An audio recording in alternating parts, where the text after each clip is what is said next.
So there are two main ways to motivate people, the carrot or the stick.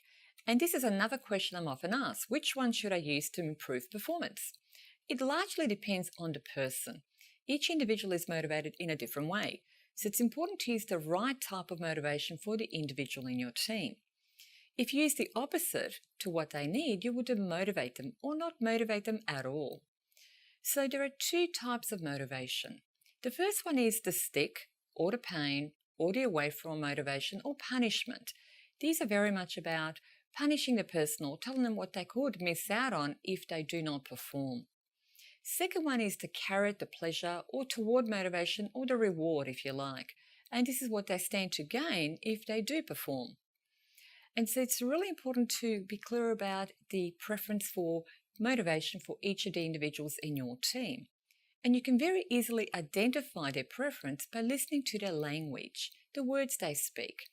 So here are some tips and some examples of words somebody with an away from or stick motivation will use. They will say things like, we want to avoid problems. We want to think about what could go wrong. We need to consider the risks and consequences that we need to avoid. So they will say things like, I don't want to lose money, or I don't want to miss the deadline or miss out on the promotion. They'll focus on things they don't want to happen or what could go wrong.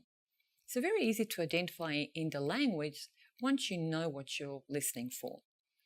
So if you want to motivate somebody with an away from motivation, here are some phrases you can use to motivate them.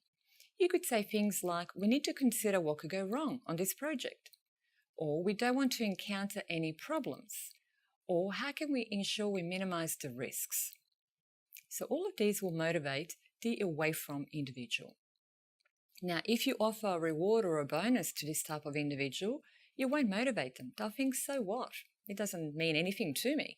So if you say things like, if you achieve your target, you will receive a bonus, they won't be motivated. On the other hand, if you say to them, if you achieve your target, you won't lose your job or you won't lose your pay rise, that will motivate them. The other type of motivation is toward motivation. And people with that motivation will use words like, these are the goals I want to pursue. This is what will go right on the project. These are the solutions or positive outcomes we're striving for. So they're focusing on all the positives or the benefits. And they will say things like, I want to make more money for the business. I want to help grow the business. Very solution focused. And phrases you can use to motivate these sorts of people include, here are the goals we want to achieve, or these are the benefits we stand to gain, or it's important to focus on the solution. Now, avoid focusing on punishments or using the stick approach with these people because you will demotivate them. If you say to them, if you don't achieve your target, you won't receive a bonus, they will not like it. They will be demotivated.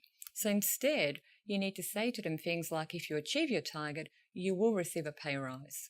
Focus on what's in it for them, the benefits to them. Now, in your team, you'll have a combination of toward and away from preference people.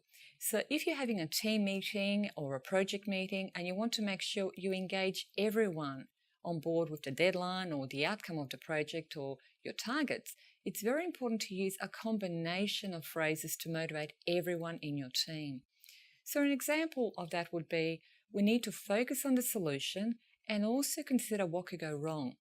So solution focuses on the toward motivation person, and what could go wrong appeals to the away from motivation person.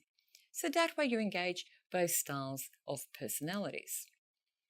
So notice that by adapting your language to the motivation preference of the individual in your team, you can really help to motivate them to improve their performance and achieve their targets and therefore bottom line performance of the business.